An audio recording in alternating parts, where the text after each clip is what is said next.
This video from Jeff Nippard drives me absolutely nuts. Most people do their T-bar rows like this, but when you think about it, all of this motion, just your biceps. And this motion is your rear delts. Your biceps and your rear delts are way weaker than your back. That's why anytime you go to failure on a row, it's usually not your back that gives out. Let me prove that to you. Go to failure the next time you do T-bar rows. I'll bet you any money you could get at least another 2 or 3 mid-back squeezes with locked arms. That should tell you that your biceps hit failure, your rear delts hit failure, but your mid-back didn't. Now, anyone who knows anything about anatomy knows that when you're doing a T-bar row, it is not your biceps that's going to failure, it's not your rear delts that's going to failure, because those are both the accessory movers of the joint. They're not the primary movers. Your primary mover is latissimus dorsi. No, it's not the rhomboids, it's not the mid-traps like he claims in there. Of course those muscles aren't going to failure. Saying your rhomboids and your mid-traps are the reason you're failing your T-bar rows or aren't failing your T-bar rows is the same as saying, well, your calves are not the reason you're failing your squat. If you max out your, well, to prove it, look, max out your squats and then afterwards lock your legs out straight and do some heel raises. It's the same thing. It makes no sense whatsoever. And this makes me question, why on earth is he saying this? So yes, it's a great version of an exercise, don't get me wrong. To do that exercise to failure, take your lats, because guess what?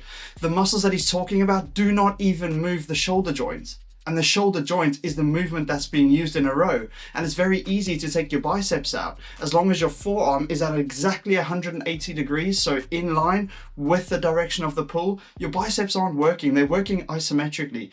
If we get a bend in the arm while we're rowing, so if you have an increased arm bend while you're rowing, then your biceps work more. But if you don't, they're not really working. Think about it. We're going into shoulder or glenohumeral joint extension with a little bit of abduction. Your biceps flex the shoulder joint. They do the opposite movement. Now, if you can keep your elbow bend to a minimum, then they won't be in the movement much. Yes, the rear delts will be helping 100%, but do you think your rear delts can move 2 plates? Are you nuts? That's your lats. So of course the lats fail. The muscles he's saying are not the cause of your failure of this exercise, do not even primarily move the exercise. They stabilize the scapula. They do not move your glenohumeral, so between your glenoid and your humerus, so the shoulder joint, which is the joint that's moving on a T-bar row. They don't even do it. So of course the Kelso shrug is there. But having said that, it's a great superset in the same way that doing bicep curls to failure and then going and doing some tricep extensions is a great antagonistic superset, although this is not antagonistic, but it's the same thing pretty much. This will be like saying, right, let's do biceps to failure and then let's superset some wrist curls because your wrist muscles are the reason your biceps failed. It's just like, oh my goodness me, absolutely mind-blowing. And this goes to show that some of his information is good, so you should do this exercise, definitely, because it's a great superset. But the reason for doing it, the reason he is giving to you is utter bullshit. And it just goes to show, that even a self-proclaimed exercise scientist, who isn't even an exercise scientist, who's never studied the anatomy of the muscle properly at university level, and you know what, even if he had, he's never worked as an exercise scientist. I came out of uni like everyone coming out of uni, and I'm a qualified physio that specializes in musculoskeletal injuries. I came out of uni knowing nothing. The same as a doctor comes out of university after 7 years or 5 years in this country of training and knows absolutely nothing until they do the job. So all these experts that you guys are listening to on social media who aren't actually experts. Dr. Mike is a PhD and we all know how that's gone. That Aussie guy is ripping him to shreds, but that's quite entertaining because often what Dr. Mike says, I'm like, what? It makes no sense whatsoever. It's rubbish, but then other stuff is really good. So some of the stuff he reads and he feeds back to you guys is great, but we watch him because he's entertaining. We watch Jeff Nippard because we rarely think that he gives out great info, which most of the time he does. He just doesn't know why it's great info. So he's not an exercise scientist, and this rarely makes me question like how much he actually knows. Anyone can read an article and spew it on YouTube. That's what makes a YouTuber a YouTuber. So I'm not a YouTuber. My presenting skills are garbage, as you can probably tell. I can't present to a camera well, so therefore I'm not a good YouTuber. All a YouTuber needs to be able to do is feed you guys the information in a way that makes you believe them. They are presenters. They are not experts in the field. You might get the odd person who is. So let's go back 15 years. My hero on YouTube at the time, the person who showed me the ropes when it comes to the gym long before I even thought of studying physiotherapy, was Jeff Cavalier. Jeff Cavalier from Athlean X in that old gym in his basement with a white pull-up bar. Iconic. You know why he was good? Because he was a professional physical or physiotherapist. He worked with professional sports teams. That was his job. He studied the anatomy, he studied everything, but later on, he had to apply it. Applying it to build muscle is one thing. Being able to apply anatomy to the level where you can diagnose an injury without the use of imagery is just an insane next level. And that's what I have to do every single day at work. And I see some curveballs coming in, and you know what, sometimes we need the imagery. But we can apply anatomy 99% of the time to diagnose an injury to a specific area, or at least get bloody close to it, and at least know the structures we need to load to build the tolerance up again. But that makes us experts on anatomy and MSK. We can't present. Like physios like me, I hate talking to the camera. I'm terrible at it. But I want to do it to clean up some of the bullshit that's on the internet. Like, this just blew my mind. I cannot believe that Jeff Nippert put this out there. And the fact that he put this information out there in 2025, this is one of his most recent shorts. I saw it like a couple days ago, and it made me want to do this video. I had to change my plans for this, but I think this is worth it, because I watched that and I thought to myself, oh my goodness, how has he put that out there? How does someone who proclaims to be an exercise scientist, proclaiming to know all the anatomy and know how the muscles work so that you can grow your muscles best, put out something that is fundamentally wrong? Like, it just makes me question the whole science-based community. And I know with what happened with Dr. Mike's PhD, but I mean, anyone who's done a PhD has basically come out of university. So they might be a specialist on a very small, tiny niche topic if they did a good PhD on that. But sadly, we all know what happened there. I found that quite entertaining. But a lot of Dr. Mike's stuff is great. But the fact he calls himself Dr. Mike, yet he's never put his PhD into practice, rarely, it's a bit tricky. And I mean, Jeff is great. He helps so many people. I loved watching his videos. But can I tell you what? I fell off Jeff Nippert's videos 5 years ago. Same with Dr. Mike. I hardly ever watch them now. You know why?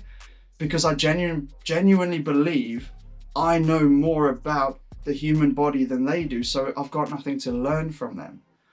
So I'm finding it very difficult, and I thought about this whole stretch thing. I know I said it was good, and the stretch, excessive stretch, I've spoken about that in numerous videos.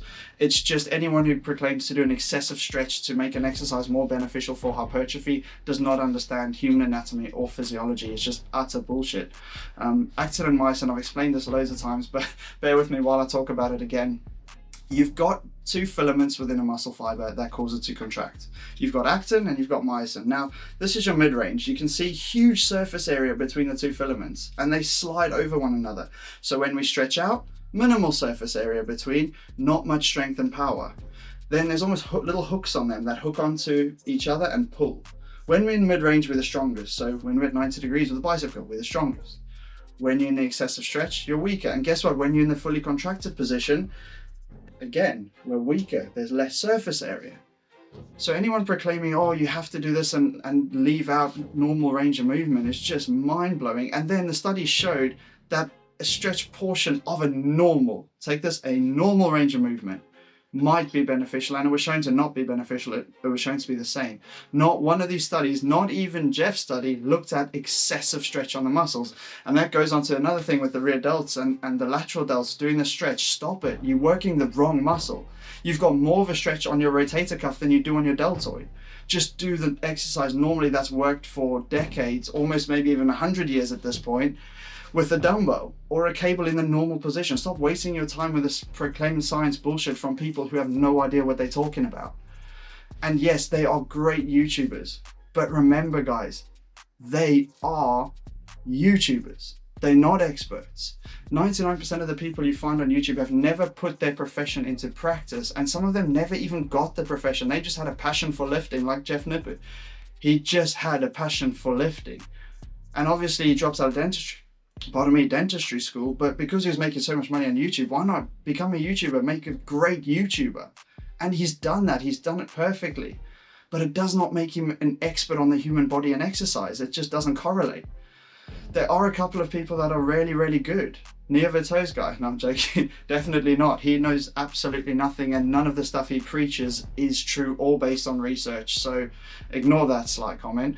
But you have guys like Squat Uni. Now, do I believe and do I agree with everything that Aaron says? No, I don't. But is his information factual and good? For some people, yes. He does create fear of movement. He creates fear of extension and fear of spinal flexion when lifting because of a study that Stuart McGill did. But yes, potentially maybe and the McKenzie approach, which he preaches, going into extension and locking a neutral spine, works great for some, but it's not the only approach for lower back pain, for instance. There are other ones, and sometimes we have to try McKenzie or try something else, because the approach he does is called the McKenzie approach, where we work into extension to try and shift the disc forward. Now, we know that doesn't happen, but hey, driving people into extension works great for someone with a disc pain. But then again, sometimes working into the painful movement of flexion can also help someone with disc pain. So it's trial and error. No two people are the same in that matter. And I don't like that he only goes down that McKenzie route. He doesn't take in anything else. Jeff Cavalier is the same thing.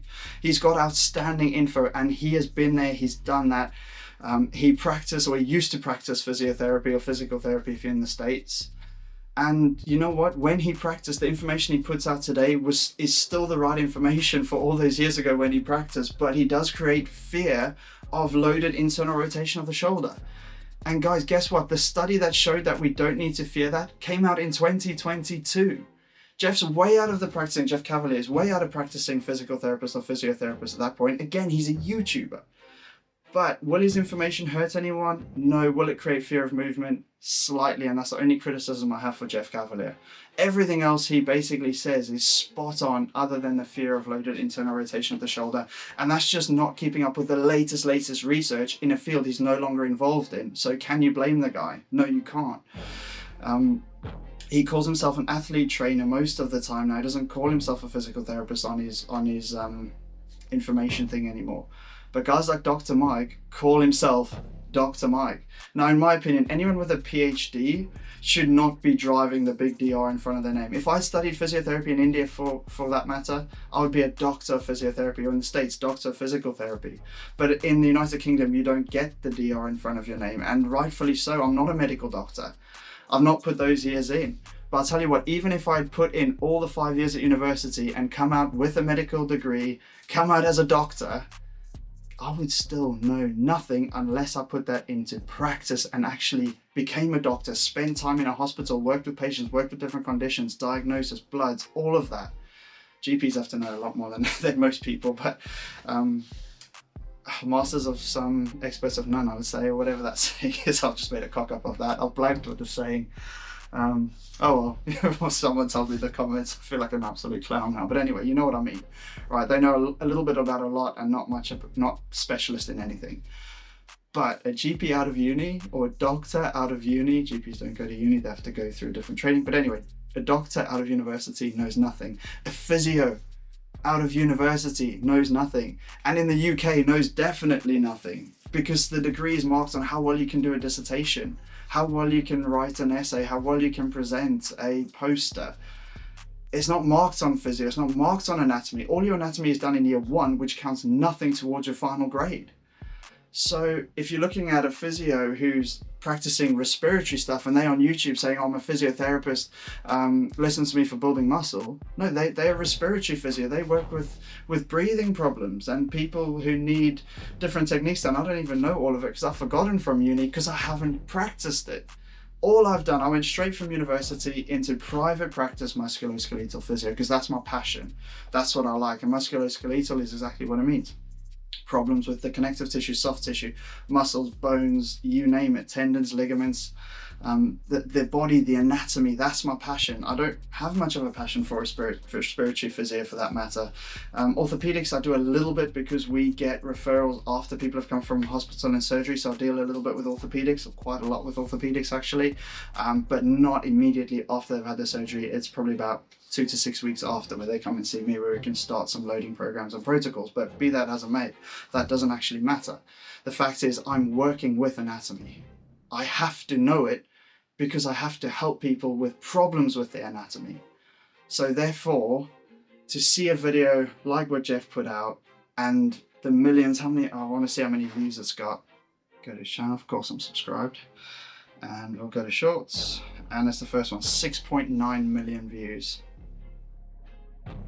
6.9 million views on this video. Do you not understand the reach of that?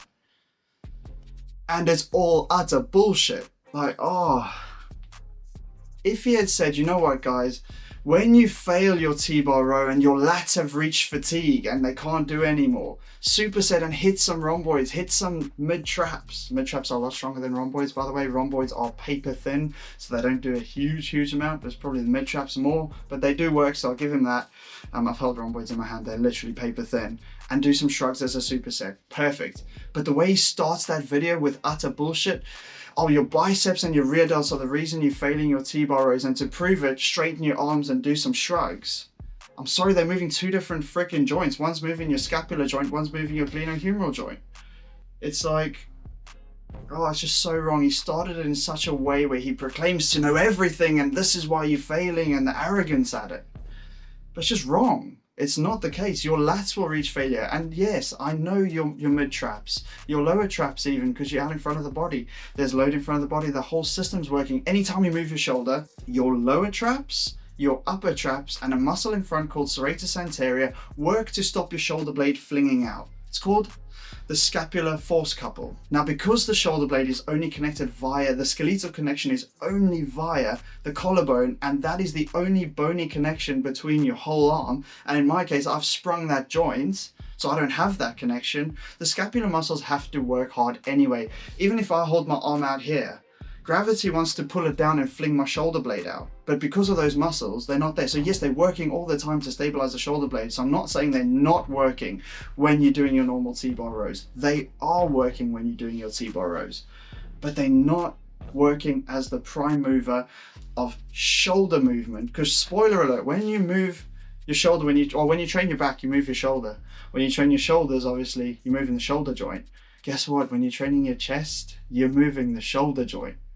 So all of those movements, even when you're training your arms, there's a forward load on the shoulder in a short lever. Like all of those movements, the mid traps and lower traps, upper traps, rhomboids, teres major, all your cuff muscles, serratus anterior are all working. So I'm not saying they're not, but they're not the mover of the joint. Oh, this one riled me up. I changed my plans this week, so I'm sorry guys. I'm sorry for the rant, but I hope you learned something. And remember, when you're watching a YouTube video, remember you are watching a YouTuber. You are not 99 times out of 100 watching an expert in the field. No matter how much they tell you they are an expert, unless they are working in that field or have worked in that field for years building experience, you can take that into any job. When you started your job first day, let's say you were a bartender, because I've done that during uni, I was a bartender. First day, you know nothing. But even after 6 months, you're grabbing bottles, you're pouring pints, all of it, you're just going. And the same can apply for any job. You don't know shit the first day you start, even with a degree. You know nothing. So to not have the degree and to self-proclaim expertise is just bullshit. And even to have the degree but have never practiced in the degree, you also know pretty much the same amount as someone who just has a passion in the subject. So just remember that next time you're scrolling through YouTube and someone proclaims to be an expert, go check on their credentials. Go see what they're doing. Right guys, I will catch you in the next video. Thank you for listening to the rant, I really appreciate it. And if you want to see some genuine information, which I think and I believe to be the best based on current research, check out some of my videos. And if you want to see what testosterone did for me, click up there. Until then guys, we'll see you in the next one.